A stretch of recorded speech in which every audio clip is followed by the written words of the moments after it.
আসসালামু আলাইকুম রহমতুল্লাহ।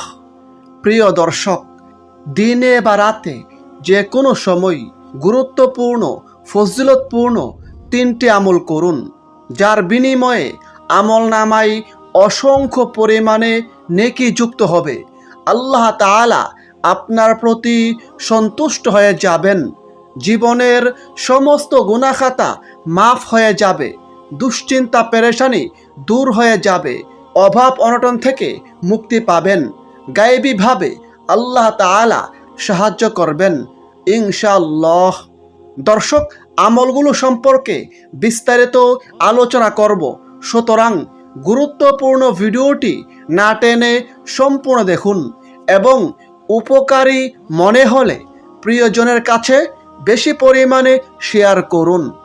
আর আমাদের চ্যানেলের নতুন দর্শক হলে চ্যানেলটি এখনই সাবস্ক্রাইব করে পাশের বেল আইকনটি অল নোটিফিকেশন করে রাখুন। দর্শক, এখন আসুন গুরুত্বপূর্ণ ফজিলতপূর্ণ তিনটি আমল কি সে সম্পর্কে জানিয়ে দেই। 1 নম্বর, জিকিরের আমল। দর্শক, জিকির মানে হচ্ছে আল্লাহ তাআলাকে স্মরণ করা। পবিত্র কোরআনে আল্লাহ তাআলা অসংখ্য জায়গায় তাকে স্মরণ করার জন্য নির্দেশ করেছেন।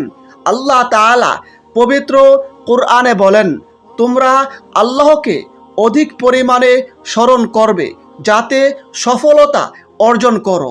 সূরা আনফাল আয়াত 45। আল্লাহ তাআলা পবিত্র কোরআনের অন্য স্থানে বলেন, হে মুমিনরা, তোমরা আল্লাহকে অধিক পরিমাণে স্মরণ করো এবং সকাল সন্ধ্যায় তার পবিত্রতা ঘোষণা করো। সূরা আহজাব আয়াত 41-42। দর্শক, জিকিরকে বলা হয় সব ইবাদতের রূহ।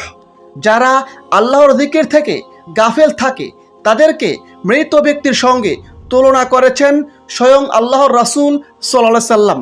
এ প্রসঙ্গে হাদিসে রয়েছে, হযরত আবু মুসা আশআরী রাদিয়াল্লাহু আনহু বর্ণিত আছে, আল্লাহর রাসূল সাল্লাল্লাহু আলাইহি সাল্লাম বলেছেন, যারা আল্লাহর জিকির করে এবং যারা আল্লাহর জিকির করে না তাদের দৃষ্টান্ত হচ্ছে জীবিত ও মৃতের মতো।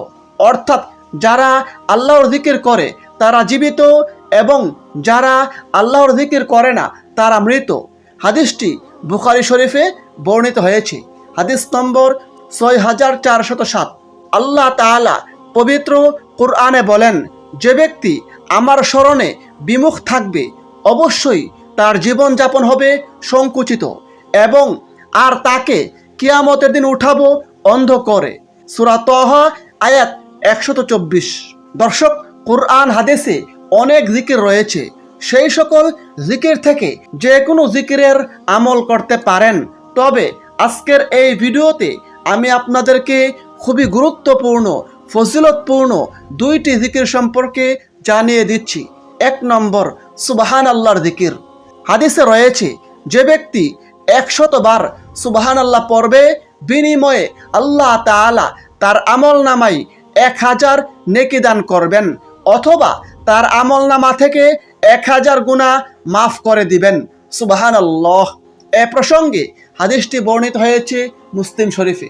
দর্শক, 2 নম্বর জিকির হচ্ছে সুবহানাল্লাহি ওয়া বিহামদিহি। হাদিসে রয়েছে, আল্লাহর রাসূল সাল্লাল্লাহু আলাইহি সাল্লাম বলেছেন, কোনো ব্যক্তি যদি সুবহানাল্লাহি ওয়া বিহামদিহি 100 বার পাঠ করে তাহলে সমুদ্রের ফেনা পরিমাণ সগীরা গুনাহ থাকলেও আল্লাহ তাআলা তাকে মাফ করে দিবেন। সুবহানাল্লাহ। হাদিসটি বুখারী শরীফে এবং মুসলিম শরীফে বর্ণিত হয়েছে। দর্শক, 2 নম্বর হচ্ছে দুরূদ শরীফের আমল। দুরূদ শরীফ খুবই গুরুত্বপূর্ণ ফজিলতপূর্ণ একটি আমল। আল্লাহ তাআলা পবিত্র কোরআনে দুরূদ পড়ার জন্য মুমিন মুসলমানদেরকে নির্দেশ করেছেন। এ প্রসঙ্গে পবিত্র কোরআনে রয়েছে, আল্লাহ তাআলা বলেন, নিশ্চয় আল্লাহ এবং তার ফেরেশতাগণ নবীর প্রতি দুরূদ পাঠপূর্বক সালাম প্রেরণ করিয়া থাকে। হে মুমিনগণ, তোমরাও তাহার প্রতি দুরূদ পাঠ করো এবং সালাম প্রেরণ করো। সূরা আহজাব আয়াত 56।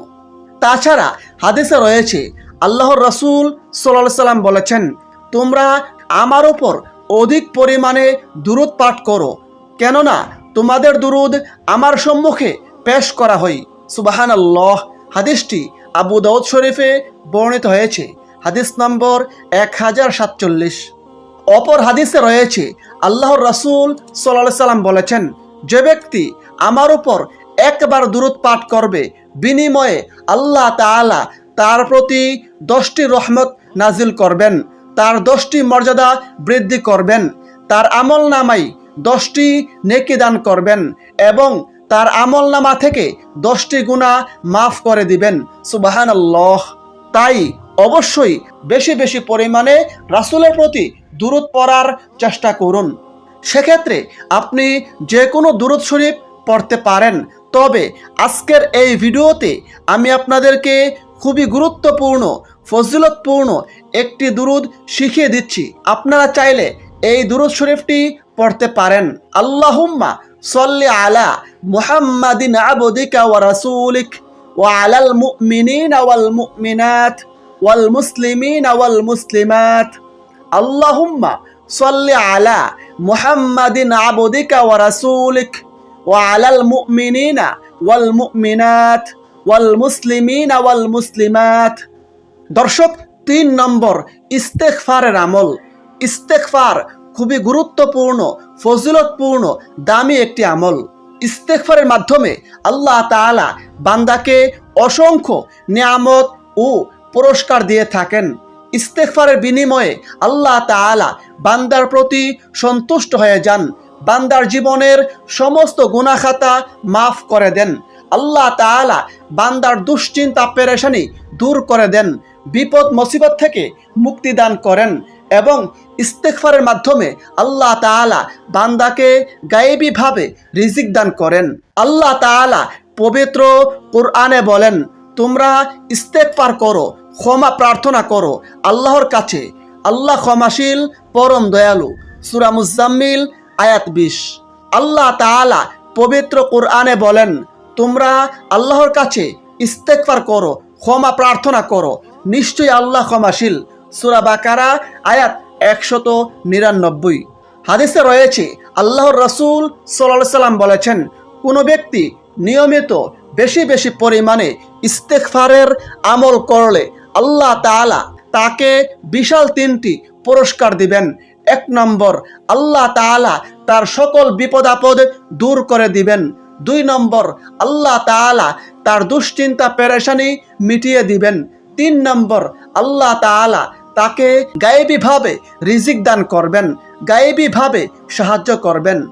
এ প্রসঙ্গে হাদিসটি বর্ণিত হয়েছে আবু দাউদ শরীফে, হাদিস নম্বর 1518। দর্শক, কুরআন হাদিসে ইস্তেগফারের অনেক দোয়া রয়েছে। সেই সকল দোয়া থেকে যে কোনো দোয়ার মাধ্যমে আল্লাহ তাআলার কাছে ইস্তেগফার বা ক্ষমা প্রার্থনা করতে পারেন। তবে আজকের এই ভিডিওতে আমি আপনাদেরকে খুবই গুরুত্বপূর্ণ ফজিলতপূর্ণ সহজ একটি ইস্তেগফারের দোয়া বাংলা উচ্চারণ সহ শিখিয়ে দিচ্ছি। সেটি হচ্ছে আস্তাগফিরুল্লাহ আল্লাযী লা ইলাহা ইল্লা হুয়াল হাইয়ুল কাইয়্যুম ওয়া আতুবু ইলাইহি। আস্তাগফিরুল্লাহ আল্লাযী লা ইলাহা ইল্লা হুয়াল হাইয়ুল কাইয়্যুম ওয়া আতুবু ইলাইহি। অর্থ, আমি আল্লাহর কাছে ক্ষমা চাই, তিনি ছাড়া প্রকৃতপক্ষে কোনো মাবুদ নেই, তিনি চিরঞ্জীব, চিরস্থায়ী এবং তার কাছে তাওবা করি। হাদিসে রয়েছে আল্লাহর রাসূল সাল্লাল্লাহু আলাইহি সাল্লাম বলেছেন, যে ব্যক্তি এই দুয়ার মাধ্যমে ইস্তেগফার করবে, আল্লাহ তাআলার কাছে ক্ষমা প্রার্থনা করবে, আল্লাহ তাআলা তাকে ক্ষমা করে দিবেন, যদিও সে ব্যক্তি যুদ্ধক্ষেত্র থেকে পলায়নকারী হয়। সুবহানাল্লাহ। হাদিসটি আবু দাউদ শরীফে বর্ণিত হয়েছে, হাদিস নম্বর 1517। তিরমিজি শরীফ হাদিস নম্বর 3577। মহান আল্লাহ তাআলা আমাদের সকলকে আমলগুলো করার তৌফিক দান করুন। আমিন। আসসালামু আলাইকুম ওয়া রাহমাতুল্লাহ।